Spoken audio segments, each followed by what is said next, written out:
Welcome to the Ashenborne Archive. This record is preserved. Begin. Ashen Lexicon. Entry 2.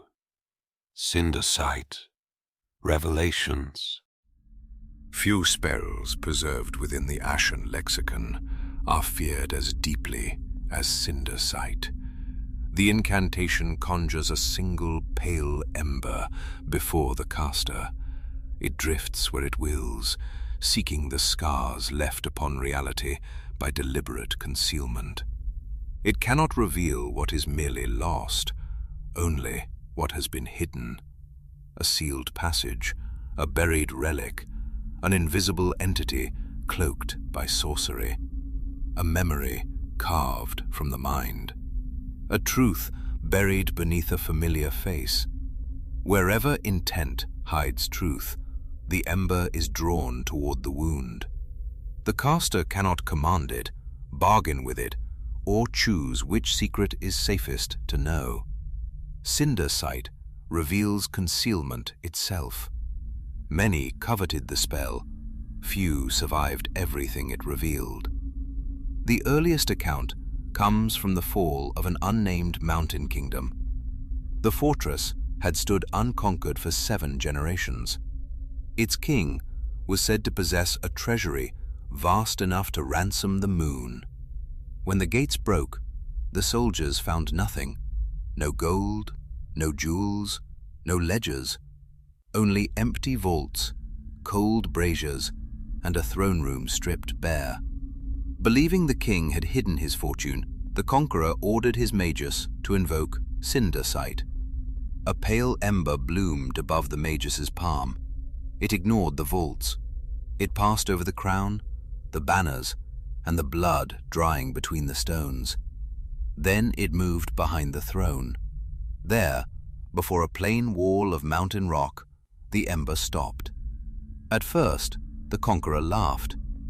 Then the stone began to glow. Thin seams of ash-colored light spread across the wall. A passage opened where no mason's mark had ever been carved.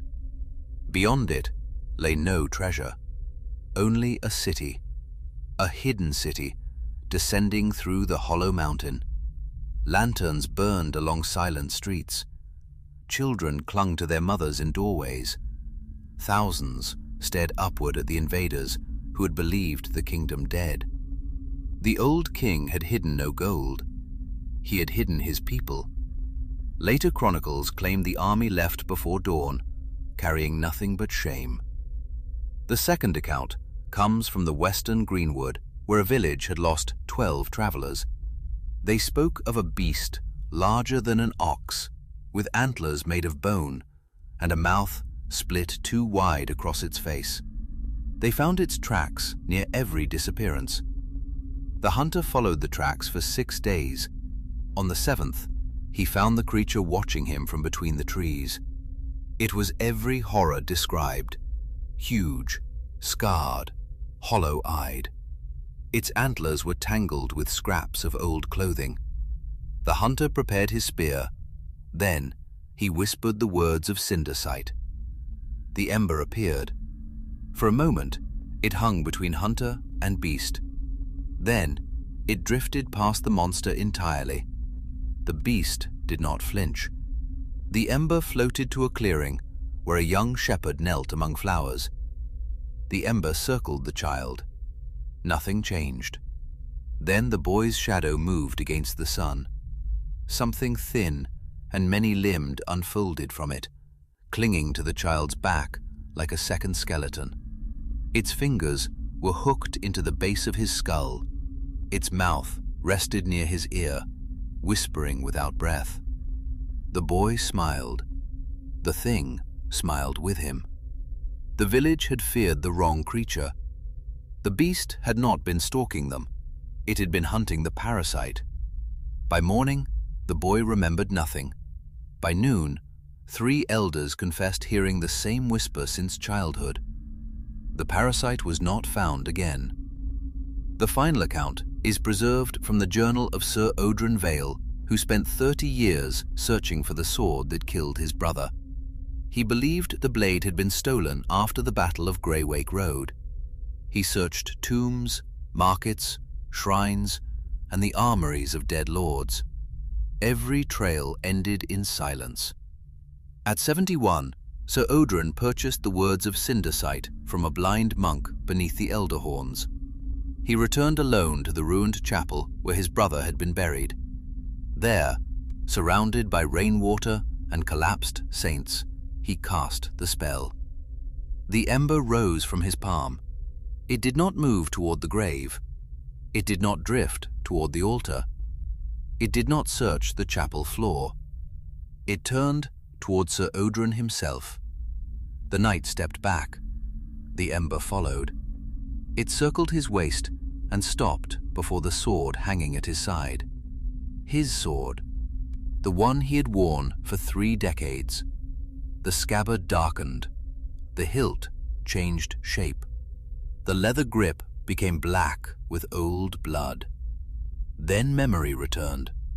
A brother's accusation, a duel beneath storm clouds, a hand drawing steel in anger, a body falling where no enemy stood. Sir Odrin had not searched for the murderer. He had hidden from him. Some spell had buried the truth inside his own perception. The sword was never concealed from the world, only from him. The last readable line of his journal says, "The ember knows where the door is, even when the door is a man."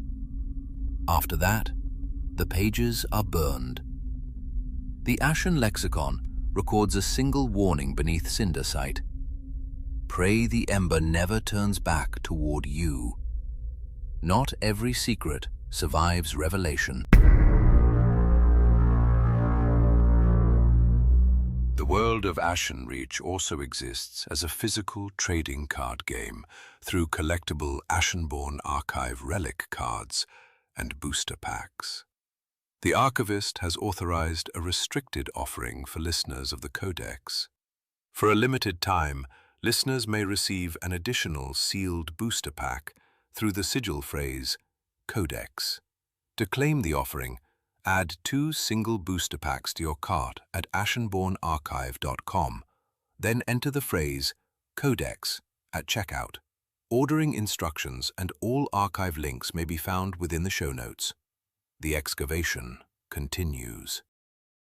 The archive's presence endures across the outer channels.